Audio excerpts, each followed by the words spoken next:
So till now we have seen convolution on grayscale images, right, or black and white images, right, grayscale images. What happens? How do we do convolution on color images? As many of you may know, color images are formed using three images. For every pixel, suppose you have an image here, suppose you have a pixel here, it's a color image, let's say. This pixel is represented using three values, one corresponding to the redness of this pixel, one corresponding to the greenness, one corresponding to the blueness. So in a grayscale image, what you have here is basically a matrix, right? What you have basically is a matrix with some values between 0 to 255, right? Let's say 255 or 128, 0, etc. You just have one value. In the case of color images, what you have literally is you have basically a matrix where in each cell here, you have a triplet. You have a R value, let's say 255, 0, 128. You have three values here. Okay, so if you go to Wikipedia and look for color images, this is a very nice example. I'll provide the reference link to this in the description section. Imagine this RGB image. These are called RGB images. There are many ways of representing color images. RGB is one of the most popular ways of representing a color image. Okay, there are other ways also. In image processing and computer vision, people have come up with many ways of representing images for various purposes. The simplest one is RGB, right? So RGB, when you break up this image, you basically get three images, right? So basically it's nothing but, instead of thinking that each pixel here corresponds to three values, the other way to think about it, the alternative way of thinking about it is that there are actually three images: one image, second image, and third image. Instead of thinking that each cell has three values, the alternative way of thinking about it is that there are three images RGB which are combined together. Okay, you have an R image, you have a G image, and you have a B image. If you combine all three, what you get is a color RGB image. This is an alternative way of thinking about it, right? So you can think of, and each of these individual images, look, if you take this individual image, or if you take just the blue image, it is exactly like your grayscale image with values between 0 to 255. So you can think of this as basically three matrices, one on top of the other. Okay, this is a matrix. This is a matrix of values. This is a simple matrix of values. This is also a matrix. This is also a matrix. Right? You have three matrices representing one image. So you recall tensors that we learned when we understood what is TensorFlow, when we discussed why TensorFlow got its name. So this is basically, this is a 1D tensor, this is a 2D tensor, this is a 1D tensor, this is a 2D tensor, right? This is a 2D tensor, this is a 1D tensor. What is a 3D tensor? 3D tensor is basically a volume of values. 3D tensor is nothing but a volume of values. If you want to think, this is a 3D tensor. So a 3D tensor can be thought of it from a computer science perspective as a three-dimensional array. As a three-dimensional array. Of course, a 2D tensor is nothing but a matrix, right? A 1D tensor is nothing but a vector. And a 3D tensor is basically like this. So if you combine all three of them, if you combine all three matrices like this, right? Because each of these matrix again has a grid internally of values, right? Each of these has values. The second one also has values. The third one also has values, right? So what you're getting is a 3D tensor. So a color image can be represented as a 3D tensor. Now, in classical image processing, these three colors RGB are referred to as channels. And this comes from old nomenclature, old terminology of signal processing and communications and things like that. Remember, as I told you, a lot of image processing concepts came from something called as signal processing. Signal processing is a very core area in communications and electronics, right? So channels is a concept from signal processing that they've borrowed to image processing, and the RGB are called three channels. They're called three channels, okay? So we'll represent a three-dimensional tensor with n cross m cross c. When I say c, it means it's number of channels. And a color image literally has only three channels. Okay, it's a three-dimensional tensor of depth 3. So you can think of it as length, width, and depth. Okay, depth is always 3. Now comes the interesting question.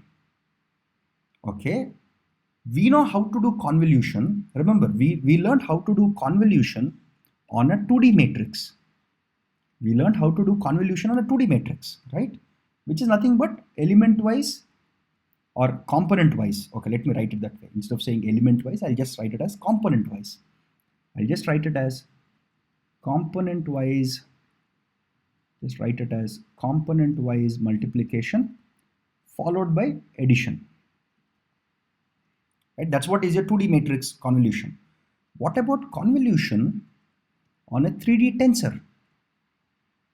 How does that work?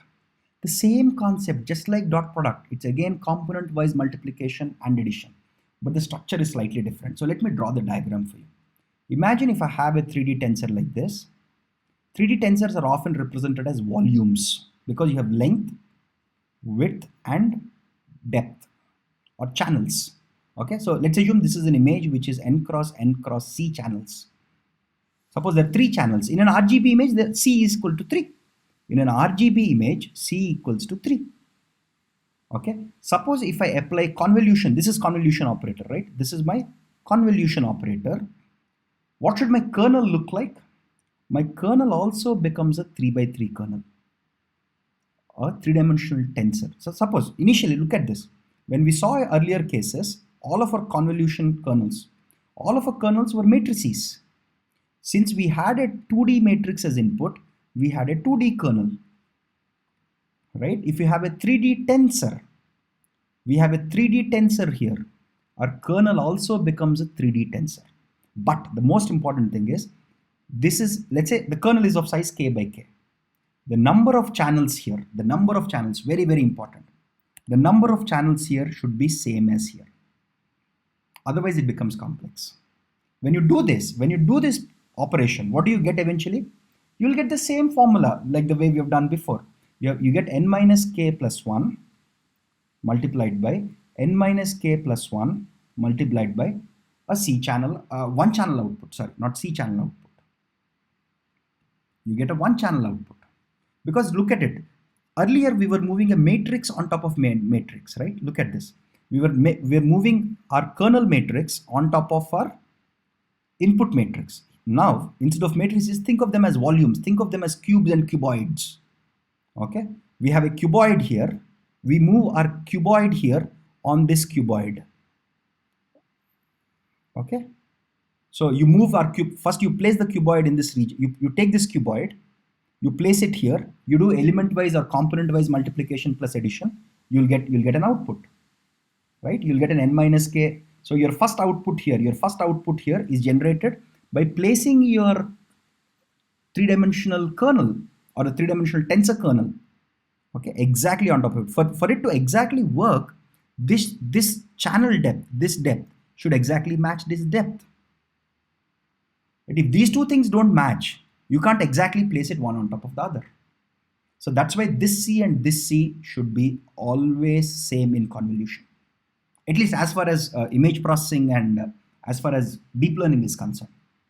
There are some other signal processing operations where they need not be of the same. Value.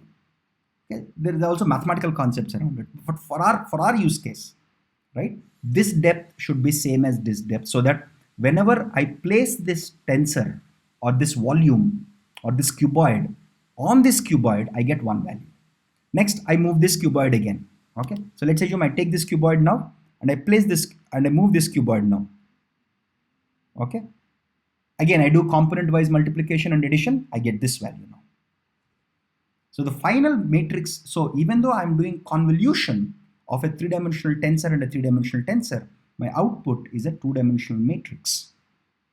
So a convolution operator on a color image, which is a 3-dimensional tensor with a 3-dimensional kernel, generates a 2-dimensional image. Okay, so this is how we perform convolution on color images, or to be specific, RGB images. Very, very simple concept. Instead of thinking of it like rectangles and squares, here we are thinking of everything as rectangles and squares. In this case, we think of everything as cubes and cuboids. Okay, don't worry, I'll not bother you with 4D tensors anymore because they're extremely hard to imagine. As far as image processing and computer vision is concerned, three-dimensional tensors are very often good enough for most cases. Okay, so you just move this tensor, you stride it again. Again, the same formulas that we learned here will work. The same formulas that we learned here will work, except that the channel, if this is C channel, if this is input channel C, this has to be C, right? If this is C, this has to be C. If this is C, this has to be C, except that everything works out exactly the same way. Okay, so this is how we perform convolution on RGB images, specifically color images.